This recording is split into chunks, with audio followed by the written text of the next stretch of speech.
Mama Aquabastronco back to my GH so and I am Usasape me a brando I best say yeah training issue I better than no but they a best more if you day so now make and some no so precopedo a year abayua we face of Adonko bitters are done dano upon host to some nation where Dr. Kwaku Oteng eba nunti nam so mani gine mu kontokwaden edema epia GMB ebra na wariguo rumo no ehya sese trendy afi mu atese odi nani brekoso ya Stacy Amoateng eso se wabeji eye epia GMB ni former position nti na nwa nti no wokode man so ye demon onye ni papa just say obi a oye snitch and I say o twitwa nti wonu obi nam awu fro onipa ni timi from my godmother onipa ni che odo no obu na timi fa ni chi ekodi ni position de na no de sa na ipa say usuban esifatem na edusafo ehye sa endokwana se no twa so ntempa anu so mate se nsem no kra ete kodaye na anche 1 month ago na tesa donko shade media for say wo be lanche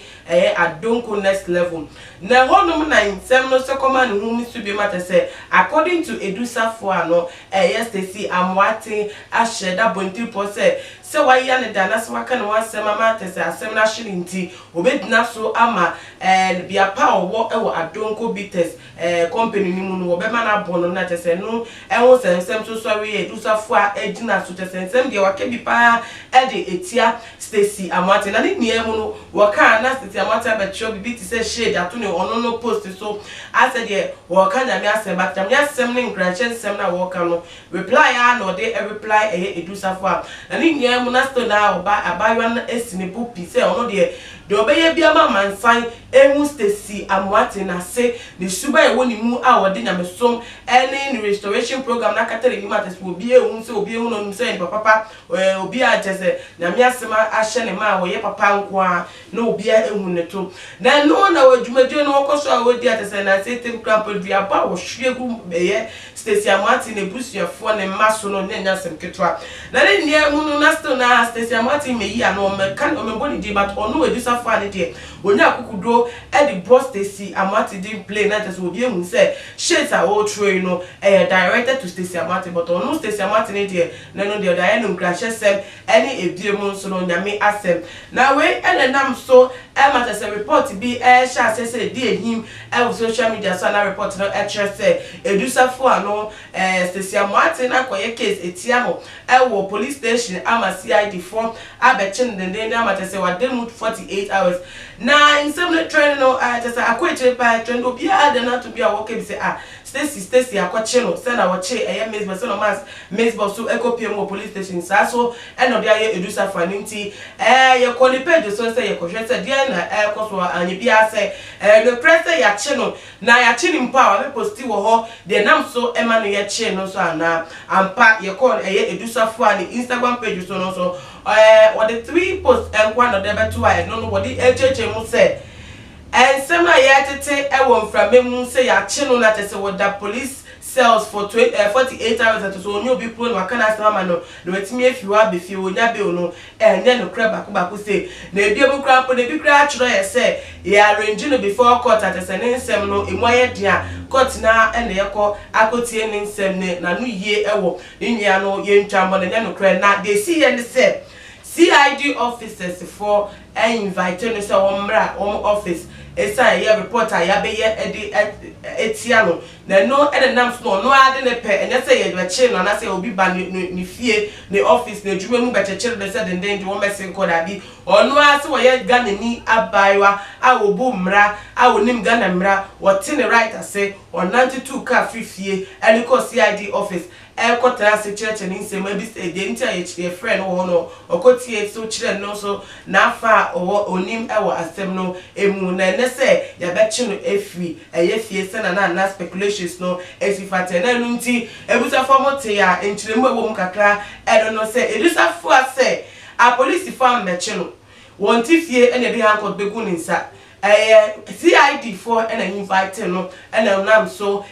call woman office the next entity attention no and I say or that's what that be o fi hodon no sa ko ni fie biem na won na police cells na ebusa for na just assembly and query say Stacy Amoateng alpha case no up out there go to a police for him na ebusa for make ya in the kwani mu na ebusa for tai ka say a police for was happen a police for send the message on WhatsApp to mo ka tell say won hwe hu ye won twa so na wa hwe hu ye a de on pe no obehu just say na WhatsApp we course na receive WhatsApp text na receive ni na just say prepare towards something bigger. There's a Stacy Amoateng and question muno wako reporting about you no e dey ma police for na de bio say sem no enye no kre na e nchato so e dey e ka to so a Stacy the akika ko dey as a woman ni padwin say no kre say BBC so because say enye no kre say social media so e no waka wo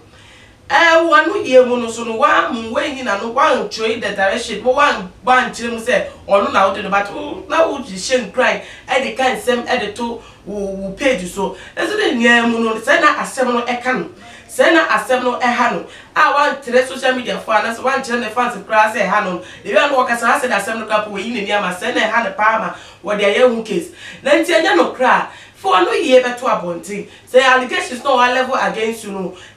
oni nyina so bia obetimi e dey abekire so odabi edu safa say ni say so won tia say ni say now going on now who throw shit now throw shit the one was safa case no up now was dey akoto see the phone no ma police for testing na then no Stacy Amoateng we dey who be here pass over chira say because who won go so mo follow who won go so mo share so who won go so a won mo trying to make so side of the story when you man no and wa go dey akoto police for him no say na yen susu enfa just say en classify say who cry who suba no etisen na ebiem so edu safua say defamation we a crime against Ghana yemra no a crime and say who cassette ya obi a say who say da bi kasa me kan atra borders atra hye kasara me kasa we dey atra bibi a maybe ebufuo na wo mi mu na me dey kasa asem na asi no ahyem na me dey kasa but say trend say wonu because eduabo bebre a wo dey ball no ma bi wura ne mamu a tete walaje krasa ni kunu hwede ne sadem ne a wa fa proofs an ka ho enu te say wo peda case against so no so ne kwan so no because entema na wo kan na ebie nu a proof ebata won say ni mtie be ya ye hwe e kasa ye mu yie se ye kasa ye ni obi enya asem na tese ebufu aba na ye be se ye nkyere ye asem ase a ye nkyere mu yie se na be ya ye nsem a ye kan na no anu ye se yusu nsem no entia ye because ensem de ye nkwa emu odru asem a wo ka no eno na se atentene bre edu a ana se tembo ebredu a ye be se gina so ede gu tentui e be ya ye kasa ye hwe ye kasa mu eye na ni niemu no ensem no ye hwe de ndiemu ye CID office now edusa for akọ for a visit na say be lead to other cases say be ra court hearing mu and say the be court to be a with you no too much HD ebe dey etire na ye dey ho nsem no so asomo we feed so nti pomotia let's subscribe if you want to subscribe ya let's follow in our Twitter and Instagram page at @2magh_ ebi mo so your Facebook @2magh na ama owusu enemy fa wadwen channel etudra we comment section ho makramo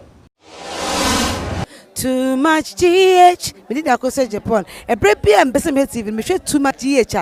The move for. Hey, almost sports and as entertainment. Hey, the move for. Munko so show mo. No anybody de bia. Madam, I love you. Me dey the Isaac Ojampo. We between family the great tampo. Bring. One man come money share too much GH. Too much GH. Mu ye too much. Na me so me I'm more fire. Too much GH. We are boy what? Shout out to your fans and everybody who is watching Too Much GH.